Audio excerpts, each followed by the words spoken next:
dear students, I welcome you all to your Vedantu Commerce channel. This is Riddhi Sikre, your accountancy master teacher, and this is going to be an important session for all the students, those who haven't started studying for their class 12 boards. Yeah, but if you have started and you are planning a revision, yeah, but what should be done in the next 3 months, right, to get amazing marks, to get at least 90 plus, 95 plus, and of course 100 in your examinations.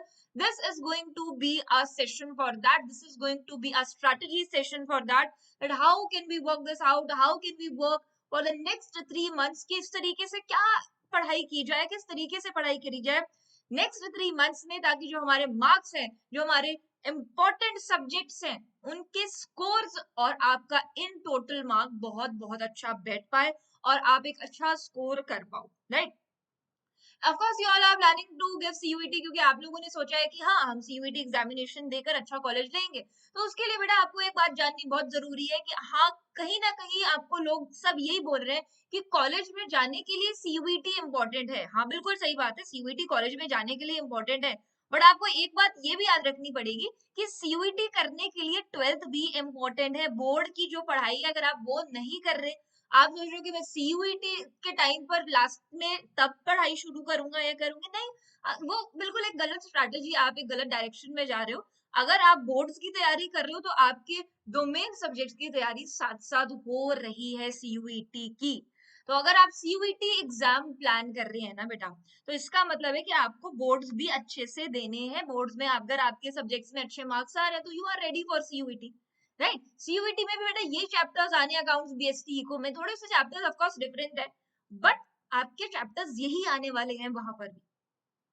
तो आज के session में हम लोग बात करने वाले हैं कि ये जो हमारे 3 सब्जेक्ट है, अकाउंट्स, BST, इको, राइट, अगर आज से भी हम पढ़ना शुरू करते हैं तो क्या हमारी स्ट्रैटेजी होनी चाहिए, राइट। नवंबर से भी अगर आप अब पढ़ना शुरू कर रहे हो, क्या हमारी स्ट्रैटेजी होनी चाहिए। Feb 15 के बाद आप लोगों के एग्जाम स्टार्ट होने वाले हैं, तो 4 मंथ्स भी अगर आप एक्यूरेसी की बात करो तो 4 मंथ्स भी नहीं बचे हैं। नवंबर, दिसंबर, जनवरी, हाफ ऑफ द फेब्रुअरी, उसको भी अगर आप काउंट ना करो वो अच्छा है। क्यों? क्योंकि इसको 3 भी अगर आप बोलोगे ना, रियलिटी में ये 3 ही बचे हैं। क्यों? क्योंकि 15 डेज तो आपके ऐसे गायब होने वाले हैं, क्योंकि किसी दिन आपका फेयरवेल होने वाला है तो आप उसके एक्साइटमेंट में 5 दिन लगाने वाले हो, ठीक है। फिर आपके प्रैक्टिकल्स होने वाले हैं, प्रैक्टिकल्स में लेट आओगे, लेट जाओगे, प्रोजेक्ट फाइल भी अपनी रेडी कर ली होगी वैसे तो अब तक सबने, बट एक एंड मोमेंट की भी प्रिपरेशन होती है, वाइवा की प्रिपरेशन होती है ना। तो ये 15 डेज तो मतलब प्री बोर्ड तो अलग रखो, ये 15 डेज तो आपके वो डेज है जिसमें आप अपनी सेल्फ स्टडी पे फोकस कर ही नहीं पाओगे, है ना। फेयरवेल की ये पहनना है, वो पहनना है, उसके बाद आफ्टर पार्टी भी होगी फेयरवेल के बाद, तो उसमें आप अपने आप ही इतने बिजी हो जाओगे, आपको खुद याद नहीं रहेगा कि मुझे क्या करना है, किस तरीके से पढ़ाई करनी है कि नहीं। ये बातें सही। तो ये बातों को आपको समझना पड़ेगा कि अगर हम अभी से पढ़ना नहीं स्टार्ट कर रहे हैं तो फिर ये आखिरी 3 मंथ्स चले गए, उसके बाद 90 प्लस का सपना वहां पे आपका नीचे गिरने लगता है, राइट है जी। तो अगर आपको 90 प्लस या फिर अच्छे मार्क्स 85 80 भी करने हैं ना, तो ये 3 मंथ्स एक स्ट्रेटेजी फॉलो कर लीजिए। Nobody can stop you from getting amazing marks, है ना। चाहे आपको कॉलेज में ये नंबर चाहिए या नहीं चाहिए, आपको CUET में ये प्रिपरेशन तो काम आने वाली, राइट। कुछ प्राइवेट यूनिवर्सिटीज आपको आपके मार्क्स के बेसिस पर भी एडमिशन देती है, और आपको अपना लास्ट अकेड क्लास, अपने स्कूल का लास्ट क्लास आपको पूरी लाइफ याद रहता है। सही बात है ये, नहीं तो बिल्कुल जी। अगर अभी तक भी पढ़ाई स्टार्ट नहीं करी है तो आज से बैठ जाओ, लग के पढ़ाई कर लो, इतना मुश्किल नहीं है, आप इजीली बहुत अच्छे मार्क्स स्कोर कर सकते हो। तो हम अपने 3 सब्जेक्ट्स की बात करने वाले हैं, अकाउंट्स, BST, इको, कि हम अपने इन 3 सब्जेक्ट्स को किस तरीके से चलाएं। बेटा जी, अगर आप देखो तो अकाउंट्स में हमारा डिवीजन जो है ना, 3 पार्ट्स में किया गया है पूरे सिलेबस को, है ना। 3 पार्ट्स में अगर हम देखें, हमारे सिलेबस को पूरे 3 पार्ट्स में बांटा जाता है। यूनिट 1, 2, 3। यूनिट 1 होती है आपकी पार्टनरशिप, ठीक है जी। यूनिट 1 होती है आपकी पार्टनरशिप। यूनिट 2 होती है आपके पास कंपनीज, ठीक है जी। यूनिट 2 होती है आपके पास कंपनीज, और यूनिट 3 आपके पास आपकी फाइनेंशियल स्टेटमेंट्स, ठीक है जी। तो ये आपके पास 3 यूनिट है, ठीक है जी। अब प्लान किस तरीके का होता है बेटा, आपके पास बचते हैं यहाँ से नवंबर से लगा लो, नवंबर 4 से लगा लो 15, ठीक है, Feb 15 तक हम मान रहे हैं। तो नवंबर से आप मान लो नवंबर दिसंबर जनवरी, ये आपके पास टाइम, नवंबर दिसंबर जनवरी। तो इसमें क्या प्लान हमें फॉलो करना चाहिए, है ना, क्या प्लान हमें फॉलो करना चाहिए? देखो जी, नवंबर दिसंबर जनवरी का प्लान बेटा ये होता है कि नवंबर से दिसंबर 2 मंथ्स आप अपने चैप्टर पूरे कीजिए, राइट, फिनिश योर चैप्टर्स। जो भी चैप्टर्स आपने करे हुए हैं बहुत अच्छी बात है, अगर नहीं करे हुए तो अब कर लीजिए। Finish your chapters from November to December. जनवरी में आप करिए पूरा revision, half of the January में भी नहीं हो पाता है तो फुल रिवीजन जनवरी में कीजिए। और फेब के जो 15 दिन है, रोज जिस दिन भी टाइम लग रहा है उस दिन आपने सैंपल पेपर्स लगाने हैं, मॉक पेपर्स लगाने हैं। ये स्ट्रैटेजी है आपके 4 मंथ्स की। 2 महीने में अपना जितना सिलेबस बचा है या स्टार्टिंग से भी करना चाहते हो तो स्टार्टिंग से भी I am also going to tell you the plan that what should you do, right. But अगर आप बिल्कुल ही रेडी हो तो उसको पूरे को फटाफट से नवंबर से दिसंबर में अच्छे वाला रिवीजन दे दो, और उसके बाद आप अपना जनवरी आप मिड में ही अपने सैंपल पेपर सॉल्विंग स्टार्ट कर सकते हो। जो भी बच्चा आके बोलता है ना मुझे कि मैम मेरा ना टाइम मैनेजमेंट का इशू है, टाइम मैनेजमेंट का इशू है, एग्जाम मेरा पूरा सॉल्व नहीं होता, जब भी एग्जाम देने जाता हूँ एग्जाम देने जाती हूँ मेरा एग्जाम सॉल्व नहीं हो पाता।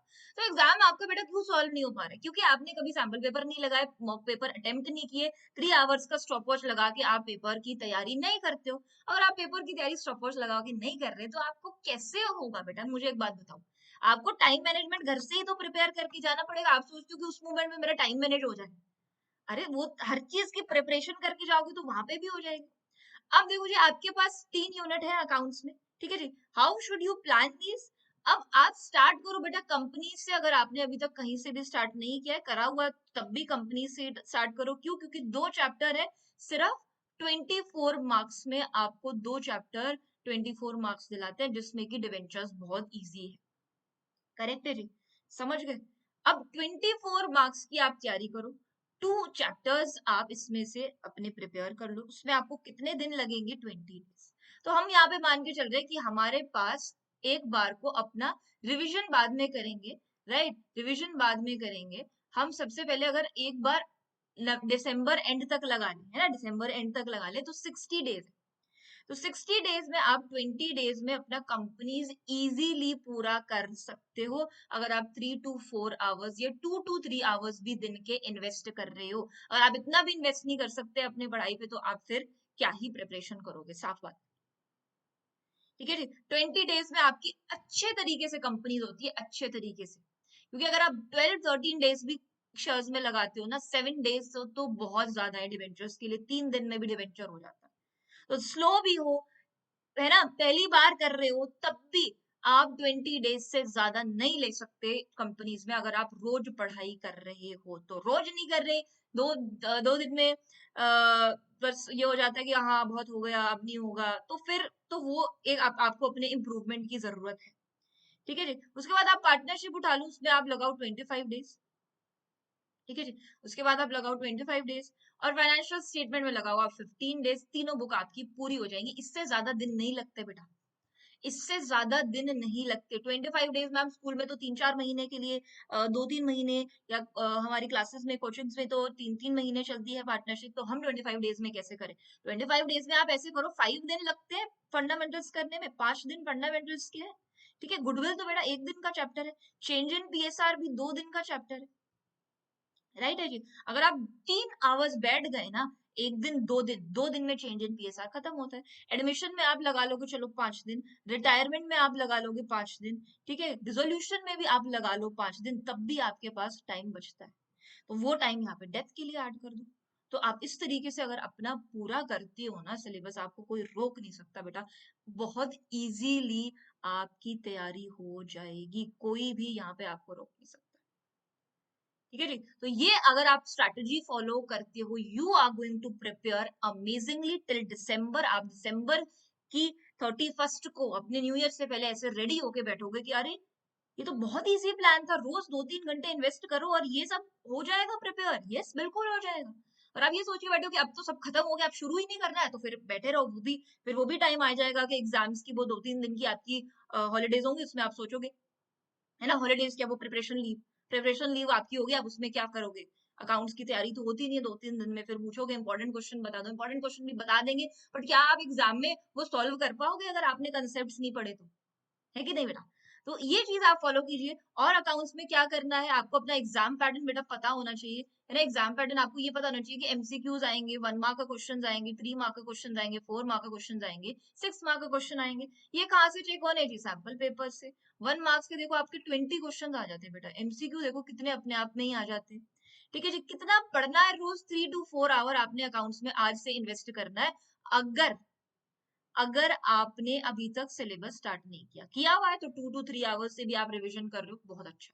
अकाउंट्स की पढ़ाई का पैटर्न क्या है? Concept questions revision, concept questions revision. Concept दोबारा रिवाइज करो, क्वेश्चन सॉल्व करो, फिर रिवीजन करो, फिर कंसेप्ट समझो, क्वेश्चंस करो, रिवीजन करो, फिर कंसेप्ट समझो, क्वेश्चंस करो, रिवीजन करो।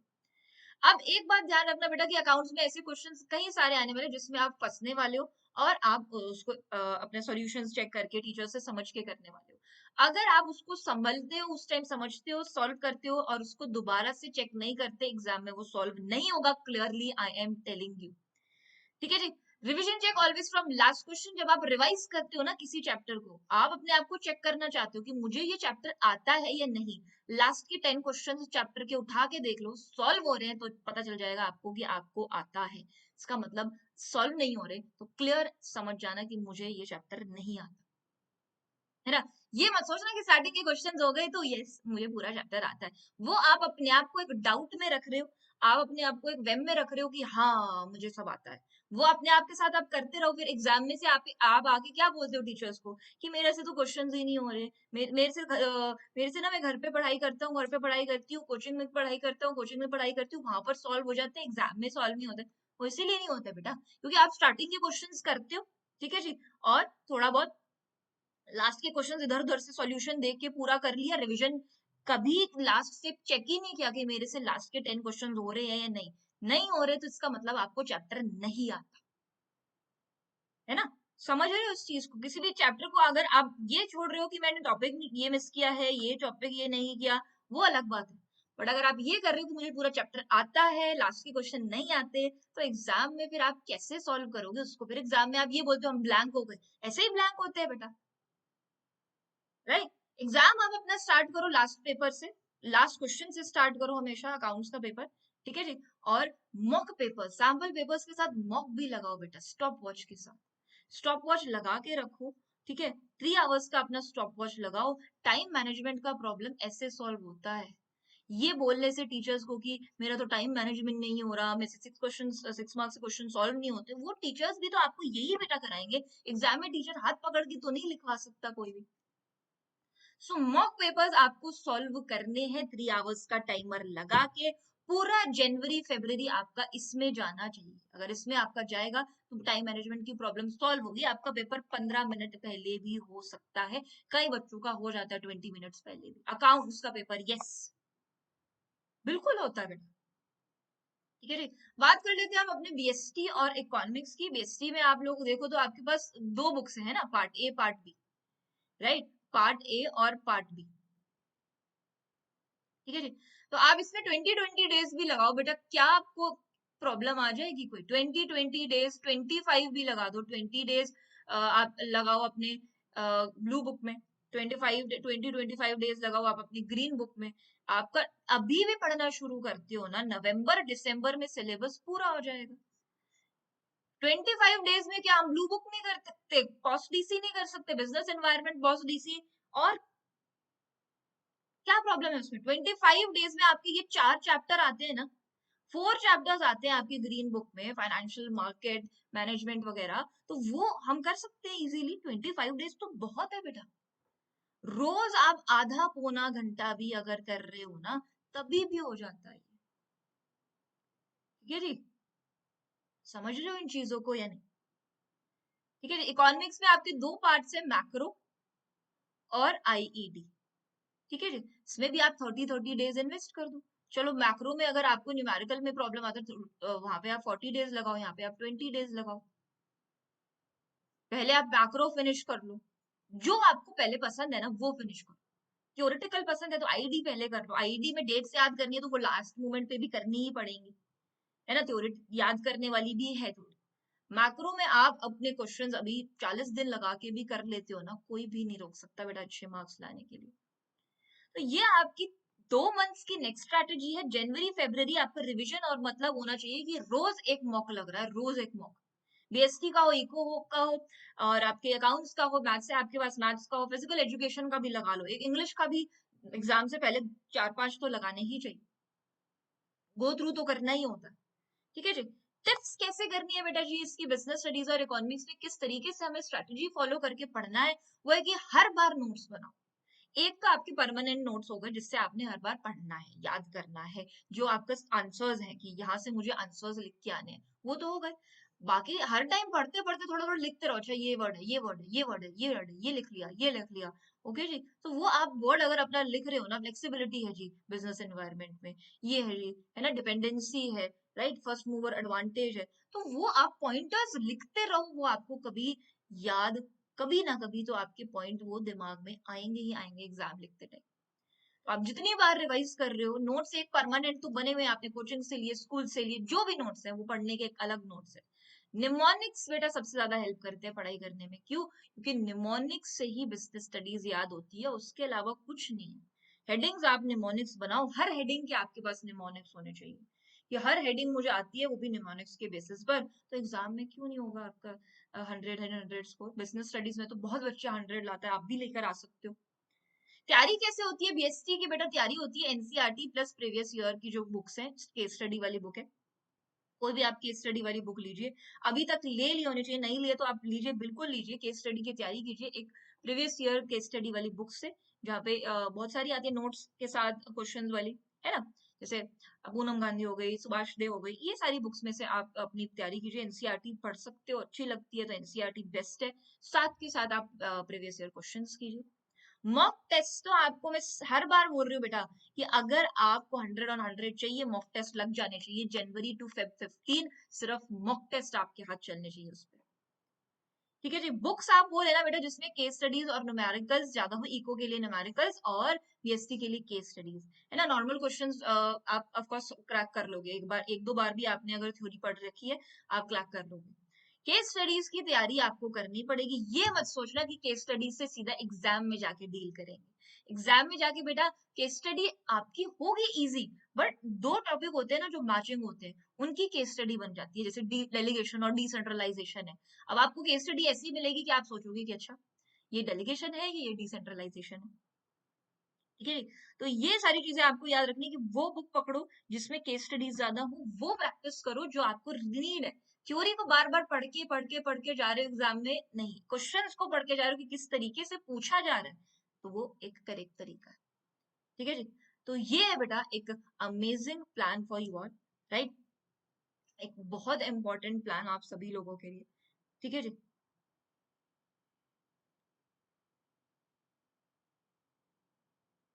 Just a second. या